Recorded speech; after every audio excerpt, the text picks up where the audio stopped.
Вкупно 12 домашни и театарски групи од странство ќе учествуваат во програмата на 60-тиот драмски аматерски фестивал, што од 22 до 27 мај ќе се одржи во Кочани. На повикот за учество што управниот одбор на фестивалот го објави во средината на март, пристигнале 16 пријави од македонски и театарски групи од Србија, Хрватска и Турција. По завршената селекција, одбрани се 10 представи што ќе бидат прикажани во надпреварувачкиот и 2 во ревијалниот дел. Подготовките за одржување на јубилејното издание на ДАФ се при крај, а селекторот Игор Џамбазов го заврши изборот на театарските представи, информираше претседателката на управниот одбор на ДАФ Кристина Атанасова Арсова. Во програмата на надпреварувачкиот дел ќе настапат театри и театарски групи од Кавадраци, Кочани, Скопје и Тетово. Потоа од Прокупле, Ниш и Шид од Република Србија, како и од Вуковар од Република Хрватска. Надвор од конкуренција ќе учествува Народниот театар Јордан Хаджи Константинов Джинот од Велес, како и една театарска група од Турција. Учесниците веќе се известени за изборот, а во текот на идната недела треба да се утврди распоредот и сцената за настап на актерите, пошто ќе биде објавена комплетната фестивалска програма. Во рамки на овогодишниот ДАФ ќе бидат доделени награди за најдобра женска и машка епизодна и главна улога, потоа за најдобра режија, за истражување нови сценски изразни средства и експеримент во аматерскиот театар, специјалната награда за најдобра представа во категоријата театар за деца и младинци и Гран Прито Васил Ќортошев. Финансиската подршка за реализација на драмскиот аматерски фестивал годинава е обезбедена од Министерството за култура, од општина Кочани и преку спонзорства од бизнис секторот во регионот. Нов успех постигна професионалниот готвач Иван Велков од Кочани на 14-тото меѓународно отворено кулинарско првенство, што кон крајот на април се одржа во Будва, Република Црна Гора. Во огромна конкуренција од преку 200 учесници од 12 балкански држави, кочанскиот готвач заедно со уште 2 членки на Сдруженијето на шефови на кујни Гастромак беше македонски представник на кулинарскиот надпревар, на кој освои шампионски признанија. Велков се закити со 2 златни и 1 сребрен медал за своите готвачки специјалитети, што ги подготви за време на надпреварот. При тоа надпреварувањето било поделено во неколку возрастни категории, за млади готвачи од средни училишта и студенти до готвачи професионалци во сениорска конкуренција. Во стручното жири биле познати готвачки судии од Австрија, Италија и од балканските земји, а надпреварот бил тежок не само поради силната конкуренција, туку и поради временското ограничување за подготовка и аранжирање на храната. Во категориите за подготовка на риба и пиле, за специјалитетот лаврак со кокос, како и за роловано пилешко месо со спанак и козјо сирење, Велков освоил златни медали, додека за подготовката на рижото добил сребрен медал. Освоените награди на надпреварот во Црна Гора се дополнителен мотив за Велков да учествува на предстојниот меѓународен надпревар Гастрофест во Ниш, што ќе се одржи кон крајот на мај, за што подршка добива и од хотелот City Inn од Кочани, во кој Велков е професионално ангажиран. Покрај кочанскиот готвач, македонски учеснички на надпреварот во Будва биле и младите готвачки Семија Демова од Струмица и Анита Самарџиовска од Скопје, кои освоиле 1 златен и по 2 сребрени и бронзени медала.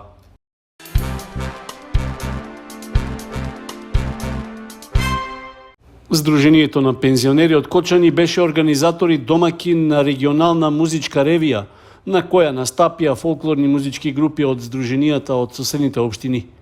Манифестацијата се одржа по неколку годишна пауза поради ковид пандемијата, откако по нормализирањето на состојбата се создадоа услови за ново дружење на лицата од третото доба. Пред публиката во Кочани, учесниците на ревијата се представија со играорни настапи од подрачјето што го представуваат, а гости беа и представници од Сојузот на Сдруженијата на пензионерите од Скопје.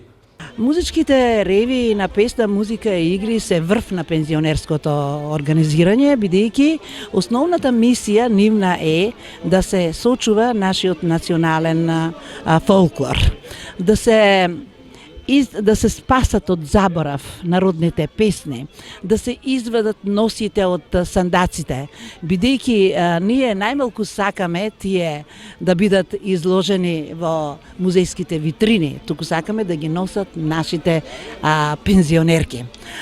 Покрај народни песни и ора, ќе имаме можност да ги видиме и народните носи, кои што се навистина конгломерат од убави бои. Тука е накитот, тука се и поговорките, тука ќе се презентираат во нивните перформанси измеѓу и обичаи. Сето тоа е едно богатство на нашиот фолклор, кој што е синтеза од сите овие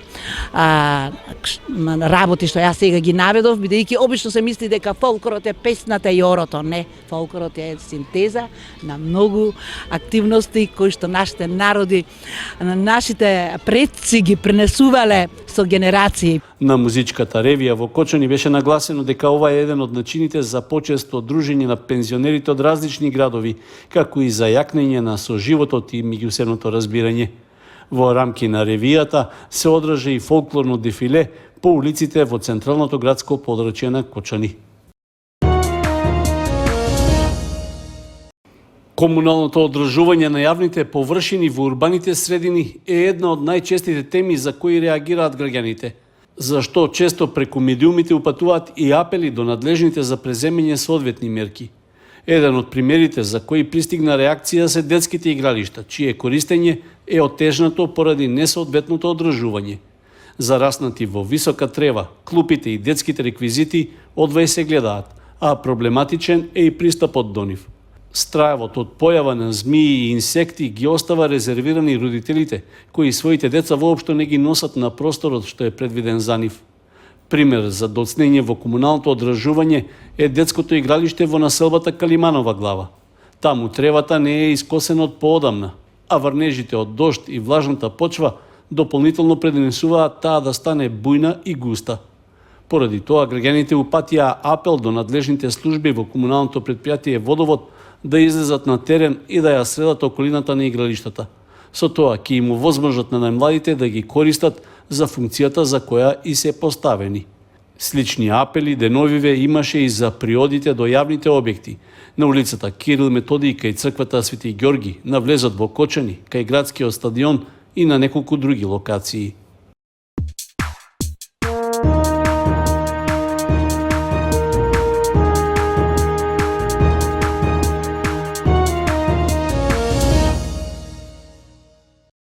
Младите фудбалерки на женскиот фудбалски клуб Кочани ја продолжуваат серијата слаби настапи во првенството на првата лига и се наоѓаат на самото дно на табелата. Во последното 18-то коло на домашен терен тие се сретнаа со екипата на спортски центар Истатов и доживееа нов пораз од 8:1. Иако гостинките не прикажаа кој знае каква игра, сепак успеа да им наполнат мрежата на домакинките и да се зацврстат на средината на табелата. За разлика од нив, екипата од Кочани останува на предпоследното место, што води кон испаѓање во понизок ранг на надпреварување. Во досегашните 18 надпревари, нашиот фудбалски праволигаш немаше ниту една победа, а од две нерешени средби има само 2 бода, што е недоволно за безбедно да се очекува крајот на првенството. Преостануваат да се одиграат уште 4 кола, во кои, ако се постигне барем една победа, ќе се направи пресврт. Со тоа ќе се избегне дното, во кое друштво прават и екипите на Борец од Велес и Шкендија од Тетово. Сепак, според досега прикажаното во настапите, нашите девојчиња остануваат немокни да ја затресат противничката мрежа. Затоа зборува и огромната гол разлика од само 9 постигнати, а дури 118 примени голови.